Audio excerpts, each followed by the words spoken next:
বসন্তকালে বসন্তের সাজ হবে না, এটা কি হয়? বসন্তের মতো বসন্তের সাজও কিন্তু সমানভাবে জরুরি। আজকে একটা সুন্দর সাদা শাড়ি আর হলুদ শাড়িকে কিন্তু আমি পেয়ার করেছি এরম একটা টপ দিয়ে। তোমরা কিন্তু চাইলে ব্লাউজ দিয়েও ক্যারি করতে পারো। আজকে কিন্তু মেকআপের জন্য ইউজ করেছি সিটাফিলের ক্লিনজার, তারপরে কিন্তু ইউজ করে নিয়েছি লাভার্থের মিস্ট, তারপরে ইউজ করেছি রিকোডের ময়শ্চারাইজিং স্প্রে, আর তার সাথে ইউজ করে নিয়েছি সানস্ক্রিন। আলাদা করে কোনো ময়শ্চারাইজার আমি কিন্তু ইউজ করিনি, রিকোডটাই যথেষ্ট ছিল। যেহেতু গরম পড়ছে তাই জন্য যত কম ময়শ্চারাইজার ইউজ করবে সেটাই বেটার। তারপর ইনসাইড কসমেটিক্সের প্যালেট থেকে কালার কারেকশন, দেন প্রাইমার, দেন আমি করে নিয়েছি এখানে কনসিলার দিয়ে একটুখানি বেস, কারণ আজকে কিন্তু আমি ইউজ করিনি কোনো ফাউন্ডেশন।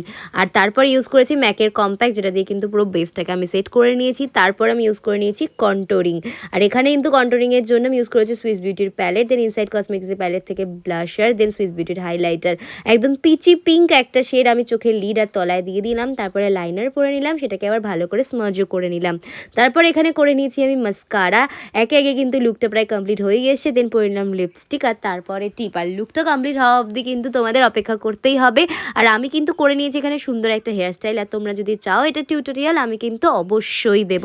আর কি বলি বলো তো, মাথার মধ্যে একটু ফুল গুজবো না বসন্তে, এটা কি হয়? আর তার সাথে পরে নিয়েছি কানে ক্লে জুয়েলারি। ব্যাস এখানেই লুকটা কমপ্লিট করলাম। তো চলো টাটা, লুকটা কেমন লাগলো অবশ্যই জানিও, টাটা।